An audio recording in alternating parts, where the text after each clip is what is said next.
Bonjour, je m'appelle Red Denis, je suis en BTS Système numérique en spécialité informatique et réseau. Aujourd'hui, je vais vous parler de mon projet gestion du serveur horticole. Alors, dans le serveur horticole, on désire augmenter le rendement de la productivité des aliments. Donc, soit on recrute plus d'employés, augmenter le rendement de la productivité des aliments, ou bien on s'adapte en fonction des conditions météorologiques, d'où l'intérêt du projet de la gestion du serre horticole. Donc voici le schéma de principe qui représente le système de la gestion d'une serre horticole. On a donc pour la partie acquisition, on a donc des capteurs. On a le microcontrôleur Arduino Leonardo avec un module Ethernet qui va traiter les informations et les envoyer sur la base de données de la serre. Ensuite, pour la partie pilotage, on a donc le contrôleur logique Millennium 3. On utilisera un électrovanne pour contrôler l'arrosage de la serre. Ensuite, pour la température, on utilisera un thermostat radiateur. Et pour simuler les portes ouvrantes de la serre, on utilisera un boîte à boutons. Il sera alimenté en 240 volts ou 24 volts continu. Puis pour que l'utilisateur puisse superviser tout cela, il y aura un serveur CERT, un serveur web données et messagerie électronique. Donc pour la partie acquisition, cela se fera par Abdelazir. Pour la partie pilotage, cela se fera par Yanis Babino. Et enfin, moi, la partie supervision dans le serveur web données et messagerie électronique, ça sera ma partie. Donc voici le schéma de cas d'utilisation. Donc une fois que l'utilisateur s'est authentifié, l'utilisateur pourra visualiser les données physiques sur le site web. Ici c'est un administrateur. En plus de visualiser les données physiques de la serre, l'administrateur pourra paramétrer la serre sur le site web. Donc au départ, pour le diagramme d'exigence, on a fait un diagramme commun. Et comme pour éviter de se disperser, on a fait finalement chacun un diagramme d'exigence concernant sa partie. Donc Azir doit acquérir les différentes grandeurs physiques dans l'anémomètre, la vitesse du vent, l'hygrométrie, donc l'humidité, la température, et la pluviométrie, donc la précipitation. Il doit ensuite l'envoyer sur la base de données de la serre. Donc dans ma partie à moi, je dois créer la base de données de la serre, créer le site web, et sur le site web, je dois réduire l'accès, c'est-à-dire créer un système d'authentification.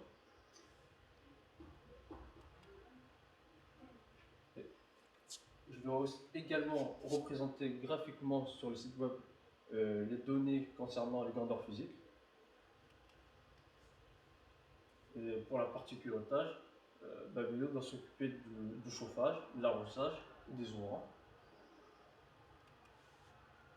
Donc au départ, on a fait un planning prévisionnel, donc un Gantt sur ManView. Donc au départ, on a conçu ensemble le système.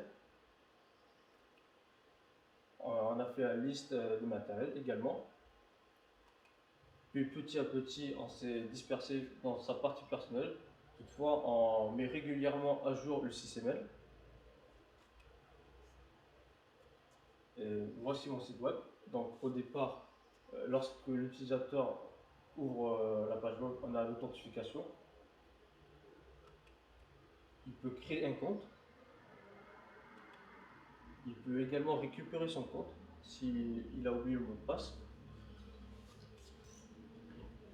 Et lorsqu'il se connecte, l'utilisateur peut accéder aux données, changer également son mot de passe. L'administrateur, en plus de cela, il a accès aux parties pilotage sur le site web. Donc voici comment sont représentées les données. Donc on a un graphique. Donc on a la grandeur physique en fonction du temps. Donc voici le schéma de réseau. Qu'est-ce que je voulais vous montrer avec le schéma de réseau? C'est pour vous montrer que toutes les parties se font sur le même réseau, donc tout est en local. Donc le mise en place, on a donc l'utilisateur. Il a besoin d'un site web pour faire la gestion de la SERP, d'où un serveur HTTP, puisque on utilisera aussi MySQL pour la gestion de la base de données. Donc sur les sites web, pour pouvoir faire des requêtes sur la base de données, il faut un interpréteur PHP, d'où le serveur web données et messagerie électronique. Donc j'ai oublié, mais la messagerie électronique servira pour retrouver le mot de passe du compte. Donc pour concevoir la base de données, il faut au départ passer par le MCD. Alors MCD, modèle conceptuel des données. On a donc au départ un ou plusieurs utilisateurs qui accèdent aux résultats de chaque capteur, donc de chaque grandeur physique. Donc chaque grandeur physique est une entité. On a donc également en propriété, en plus de la grandeur physique et de l'identifiant, on a la date et le jour, la date, jour et temps. Et lorsqu'on va passer au modèle liaison des données, comme on a un champ, sur la base de données, on a un champ de type timestamp, regroupera la date d'aujourd'hui, le temps. Donc, si on veut rajouter une nouvelle serre, il suffira donc juste de rajouter la relation accède et répéter comme sur la serre A. Donc, pour le MLD, dans le modèle liaison des données, chaque entité devient une table qui a pour clé primaire l'identifiant. Et que devient la relation accède? Comme accède était une relation étoile n, donc étoile, ça peut être 1 ou 0. Celui-ci deviendra également une table qui a pour clé étrangère les clés primaires des autres tables. Donc après avoir créé le modèle sur le logiciel Workbench, Workbench va s'occuper d'exporter le MLD en code pour que je puisse l'importer sur PHP-MyAdmin. Alors qu'est-ce que c'est PHP-MyAdmin? PHP-MyAdmin, c'est une application web qui permet de paramétrer la base de données qui peut être par exemple MySQL ou MariaDB. Donc comme vous le voyez, après l'avoir importé, on a bien tous les tables. Non, on va partir d'authentification. Donc au départ, comme l'utilisateur n'a pas de compte, il va forcément créer un compte. Donc on va aller sur la page d'inscription. Donc on va vérifier au départ, on récupère ce qu'a saisi l'utilisateur. Comment récupère-t-on ce qu'a saisi l'utilisateur? On récupère cela avec la méthode POST. Donc pourquoi la méthode POST au lieu de la méthode GET? La méthode POST est plus sécurisée, c'est-à-dire que par rapport à la méthode GET, on ne verra pas ce qu'a saisi l'utilisateur sur la barre d'adresse. Donc on utilise la méthode POST par sécurité. Donc au départ, on récupère ce qu'a saisi comme login l'utilisateur. On recherche dans la table utilisateur si le login n'est pas déjà existant. Donc là, dans ce cas-là, le login est existant dans la table utilisateur. On va donc lui afficher le login existe déjà. Puis on regarde également que les cases ont bien été remplies. Donc on regarde que si les cases, par exemple la case non est vide, on vérifie avec la fonction empty, on lui indique que la case non est vide. On fera également pour les autres cases comme nom, comme prénom et mail. On regarde également que l'adresse mail saisie par l'utilisateur est bien valide. Comment on vérifie ça? On vérifie avec la fonction filter var, avec la paramètre filter validate email, qui va bien vérifier que l'utilisateur a bien saisi une adresse mail. Non, dans ce cas-là, ce n'est pas une adresse mail qu'a saisi l'utilisateur dans la case email. On lui indique que l'adresse email n'est pas valide.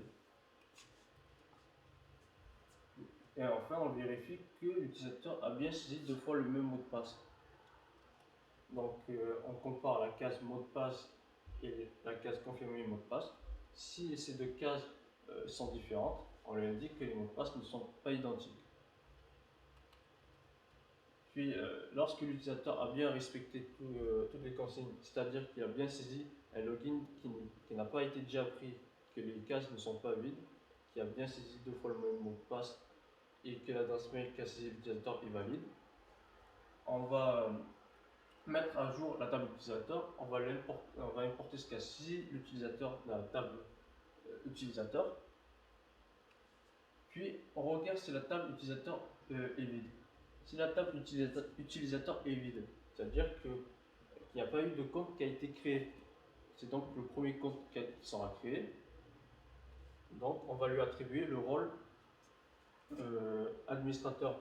Mais si la table utilisateur n'est pas vide, c'est-à-dire que d'autres comptes ont été créés précédemment, on va juste lui attribuer le rôle utilisateur. Donc ce sera un utilisateur standard dans ce cas-là. Puis on le redirige sur la page de connexion. Donc on vérifie que ce qu'a saisi l'utilisateur dans la case login et mot de passe, on le retrouve dans la table utilisateur. Donc si on ne retrouve pas ce qu'a saisi l'utilisateur dans la table utilisateur, on lui indique mauvais login ou mauvais mot de passe. Sinon, on va créer une variable de session autorisée et on va lui donner la valeur oui. Et à quoi ça sert la variable de session? La variable de session sert principalement à vérifier que l'utilisateur se soit bien authentifié. Donc à chaque page, sur la partie PHP, on écrit session-start en parenthèse. Donc imaginons que l'utilisateur s'est connecté, la variable de session autorisée a bien la valeur oui. Donc on regarde dans la page suivante, dans la page d'accueil, si autorisé a bien la valeur oui. Si la variable de session autorisée a bien la valeur oui, ça veut dire que l'utilisateur s'est bien authentifié. Donc il pourra accéder au contenu de la page.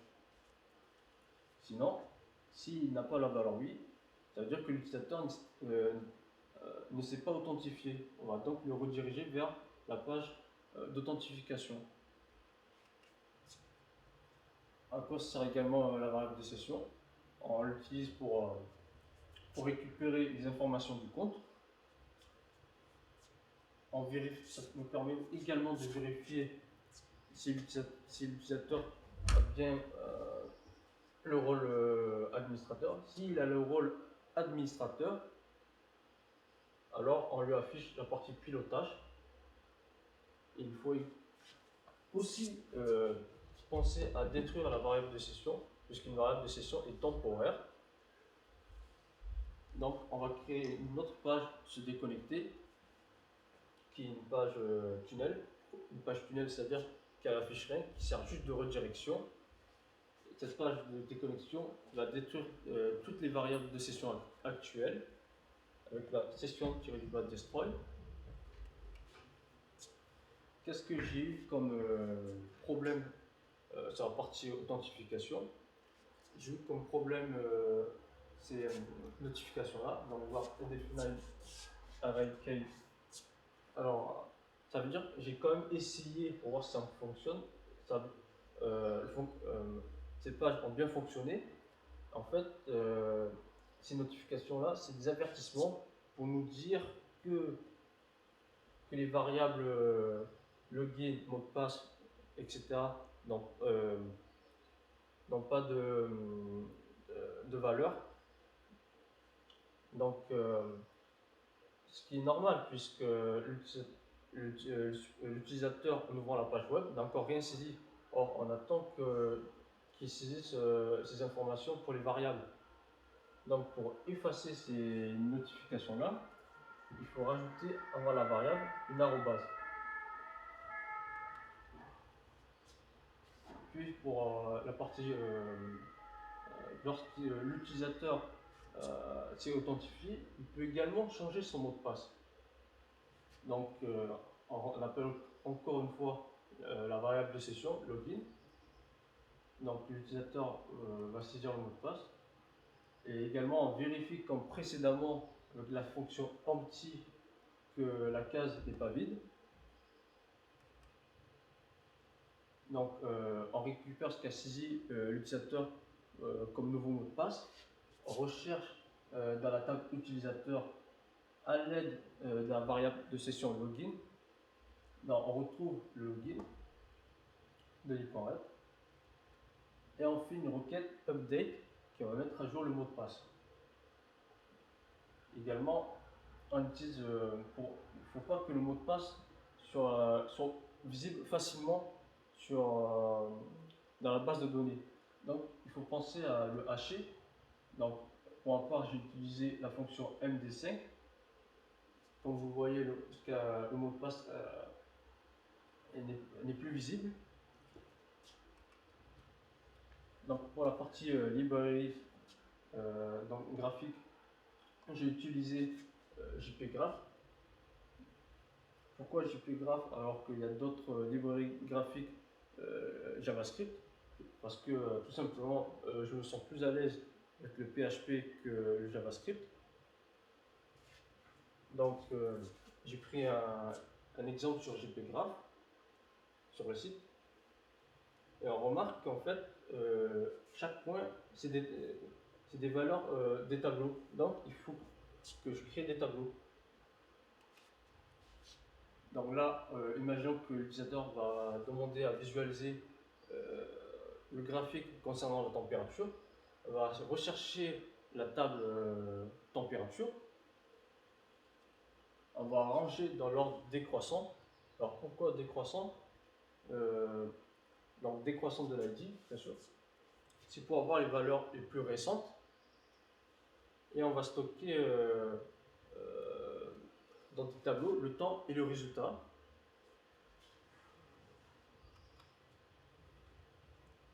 Donc, comme vous le voyez, là, donc, la température et l'heure représentées.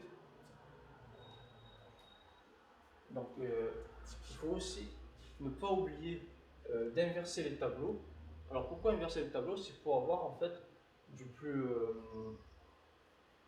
ancien au plus récent et pas du plus récent au plus ancien. Donc, ne pas oublier d'inverser les tableaux. Ensuite, pour l'affichage en temps réel, qu'est-ce que je voulais dire? En fait, je voudrais que sans que l'utilisateur puisse actualiser, que sans l'utilisateur ait à actualiser la page entièrement, ça serait juste d'actualiser uniquement les graphiques. Donc, j'utilise la technologie Ajax qui permet d'actualiser des éléments de la page sans actualiser toute la page entièrement. on l'utilise par exemple pour le partage sur Facebook ou lorsqu'on écrit un commentaire sur YouTube. Donc, mon but à moi, ça serait de rafraîchir chaque seconde les graphiques, de recharger à chaque fois les graphiques, qui réactualisent bien à chaque fois les dernières données. Donc, qu'est-ce que j'ai eu comme problème rencontré? Alors, en fait, lorsque j'ai construit ma fonction et que je voulais que cette fonction de rafraîchissement s'applique seulement au graphique, le problème rencontré, c'était que document.getElementById, c'est-à-dire que je recherche tous les graphiques avec l'ID, ça réactualise seulement que le premier graphique qu'il voit. Or, je veux que sur toute la page, je veux réactualiser tous les graphiques. Et comme les graphiques sont des images, j'ai utilisé la fonction document.image pour que la fonction s'applique sur tous les graphiques. Puis pour la partie insérer les résultats dans la table, donc avec mon camarade Azir, on a utilisé un fil Ethernet pour qu'ils soient bien connectés au serveur. Donc au départ, pour que le module Ethernet d'Arduino ait une adresse IP, il faut utiliser le programme DHCP adresse printer.ino. Après qu'il ait une adresse IP, imaginons que Arduino va envoyer des données concernant la température.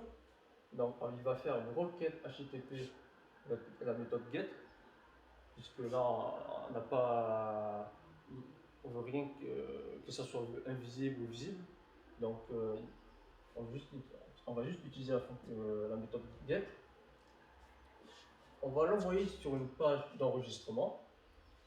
Et si la page d'enregistrement reçoit par exemple des données concernant la température par Arduino, avec la méthode get au poste, la page d'enregistrement va le déposer dans la table température et ça sera pareil pour tous les autres grandeurs physiques.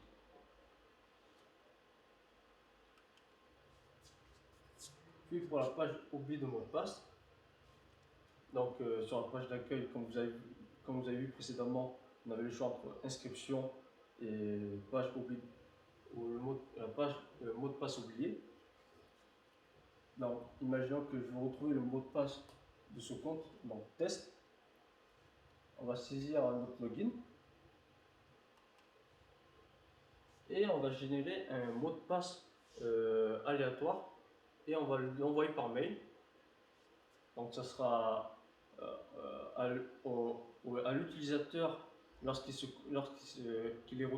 a retrouvé son compte de changer son mot de passe dans la page d'accueil. Donc il faut créer une fonction générer le mot de passe. Donc au départ on a un ensemble de chaînes de caractères. On va mélanger cette chaîne de caractères avec la fonction string shuffle. Puis on va découper cette chaîne de caractères. Donc par exemple je vais mettre que 7 caractères, donc substring entre parenthèses 7. Puis on va l'envoyer par mail ce mot de passe avec la fonction mail. Donc, on n'oublie pas également de saisir à quelle adresse mail il a été envoyé. Donc, on a donc l'adresse mail de la gestion de la SER qui envoie le mot de passe, ainsi à quel compte c'est. Donc, on fait également, encore une fois, une requête update pour changer le mot de passe. Qu'est-ce que j'ai eu comme problème rencontré? En fait, ça marchait à la maison, mais pas à l'établissement. Donc, j'ai vérifié sur les logs et j'ai vu que dans l'établissement, le port 587 est bloqué. Donc, je ne peux pas utiliser le service mail. Donc, il faut penser à lorsqu'on veut utiliser le SMTP, donc le service messagerie électronique, il faut penser à ce que le port ne soit pas bloqué dans le réseau. Donc, en conclusion, le projet était intéressant puisque j'ai mis en pratique mes connaissances. J'ai également pu apprendre à travailler en équipe, à essayer de communiquer ensemble, puis de respecter le cahier des charges. Et malheureusement, je n'ai pas pu mettre en relier la partie pilotage et la partie supervision.